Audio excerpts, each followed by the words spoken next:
is Patrick Drake. I'm ready for my HIV test results now. You're sure? Okay. Thanks for calling.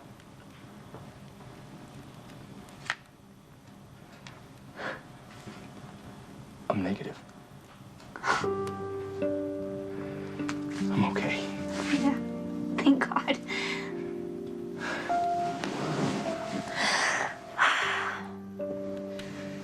HIV negative. Yeah.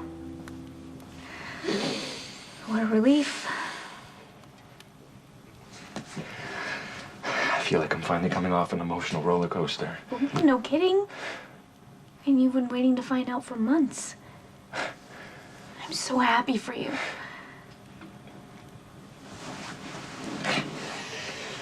This is so weird. What's weird? Just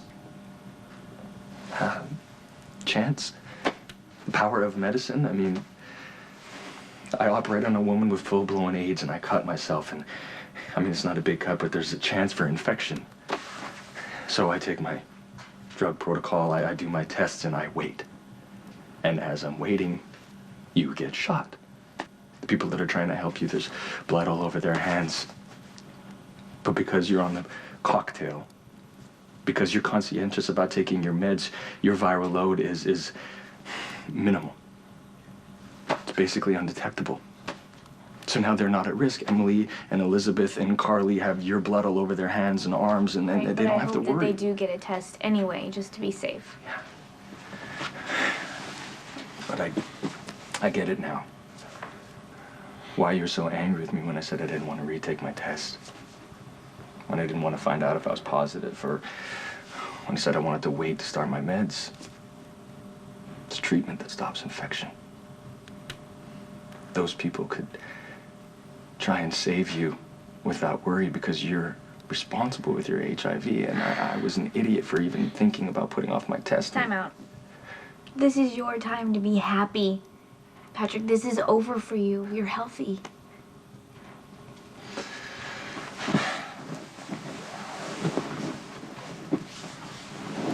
It's okay.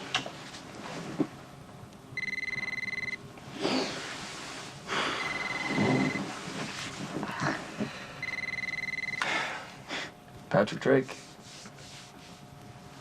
Dr. Linda Ellsworth, the healer and breaker of hearts. How are you? Yeah, it's been a long time. What can I do for the queen of cardiothoracic surgery? Consult now.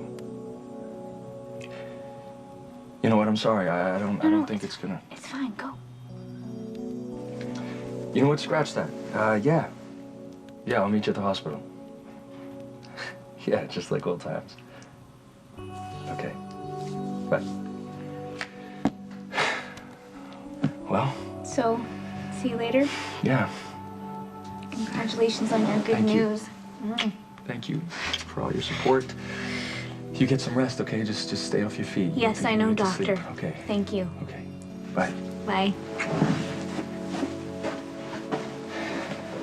Hi. How you feeling? The doctor says I'm healing up pretty well. Good. We got some great news today. Patrick found out that he's HIV negative.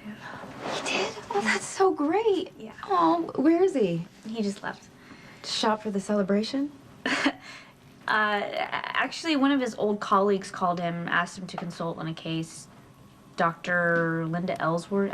Do you know who that is? No. Why do you ask?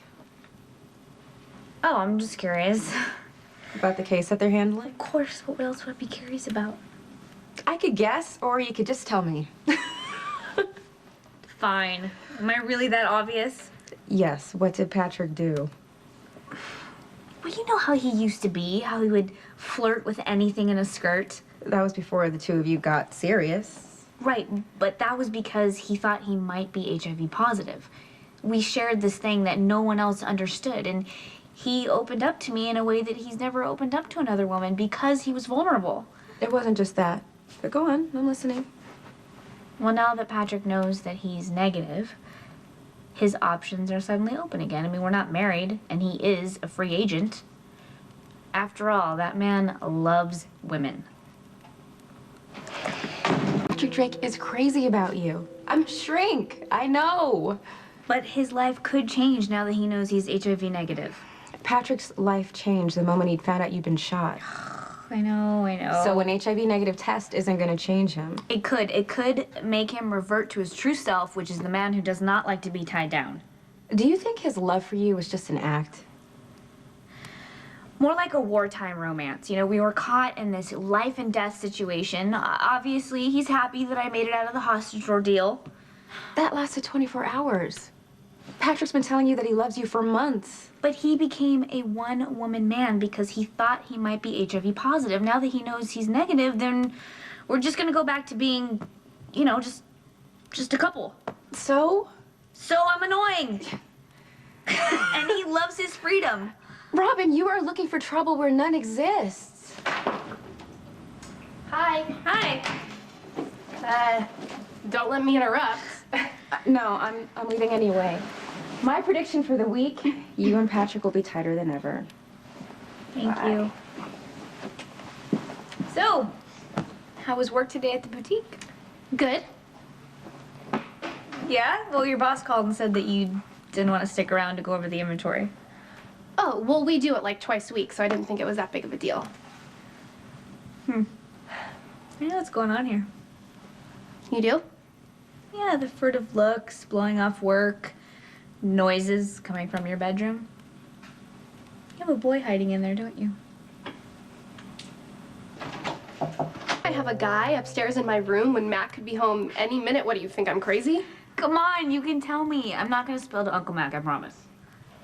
Okay, you know what? You and your shrink roommate were just talking about your boyfriend, so maybe you have guys on the brain, but there is no one in my room. I have sworn off men.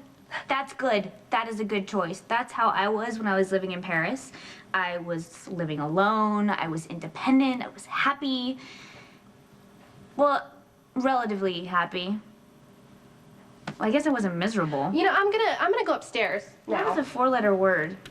I mean, just when you think everything is going so right, something could go wrong. It's like, okay, then there's the whole Mars-Venus thing where you're communicating on two totally different planets. Like when he says he likes the couch, you don't know if he actually does like the couch or if he's just trying to avoid the issue, which is you two living together. And then you wonder if he's happy, then you wonder if you're happy, then if you're wondering, then you're not really happy. You know what?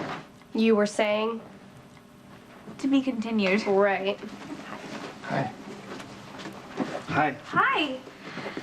I was on the way home from the hospital and I saw these, so I got them for you. They're beautiful. Thank you. You're welcome. So how was your consult? It was great. Dr. Ellsworth is a wonderful woman. Why didn't you take her out to dinner? She had a date with her grandchildren. Her grandchildren? Yeah, she's 64. She taught one of the classes I was in med school, and we stayed in contact. We flirted back and forth. And by the way, we wouldn't have gone for dinner anyhow. I told her all about you, and she said to rush home to the woman that you love. Oh. Really? Yes.